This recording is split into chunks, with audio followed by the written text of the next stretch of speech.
Hello everyone. So everyone is doing well.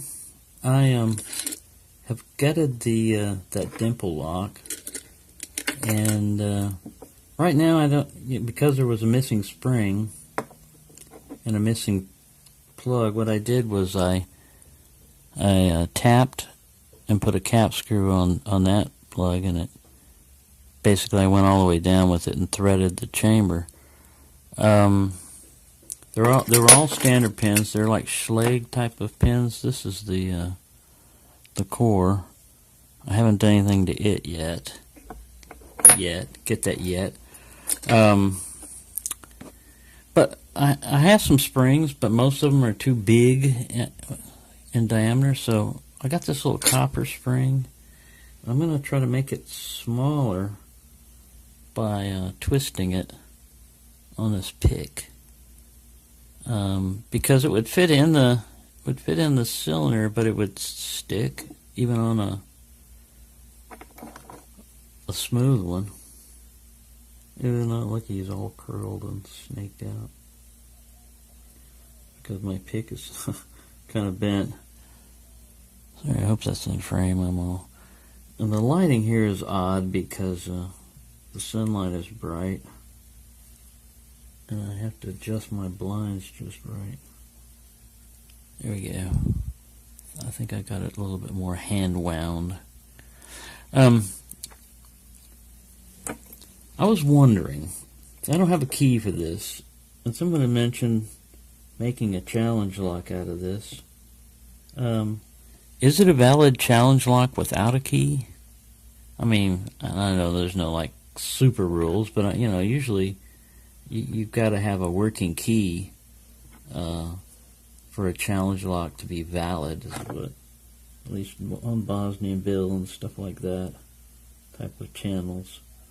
That's what I've seen, so I'm not sure. I don't know who the official rule keepers are and stuff of this, but this would be a good challenge lock to make. Don't have a key for it, like I said. And, I just thought of something. If the keyway is the same as that Chinese lock that I've got, it has an extra key. I doubt if I'm going to be that lucky, though. I don't know where my Chinese lock is hiding. But then I could bid it up with that Chinese bidding. I doubt if we're going to be that lucky, though. I doubt it. That's an idea. Anyway, back to the spring. So these, the standard springs that they've got in these chambers are, it looks kind of like two springs matched together.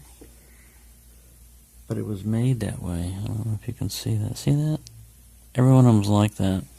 They're narrow and everything else. And the springs that I've got here, like I said, most of them are too wide to go in there. And I don't have a huge selection of, woo, there went one.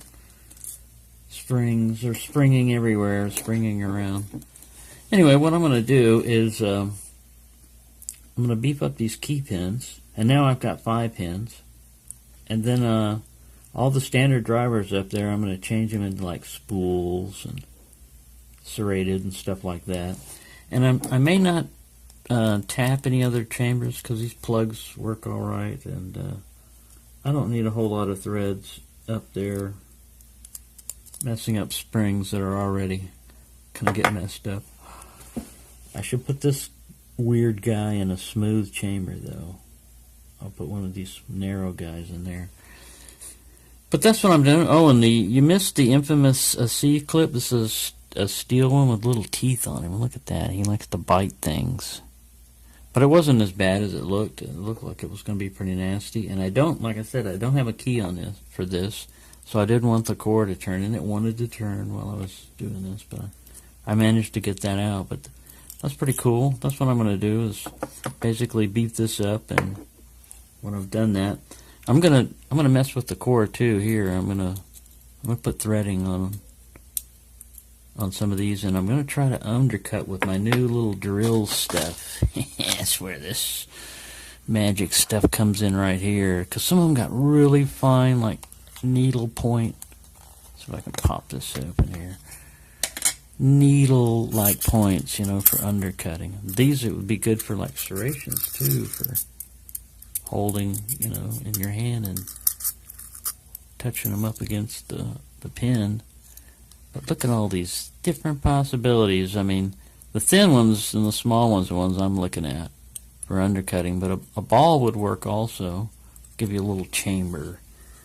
I could mess it up, but I'm going to try not to.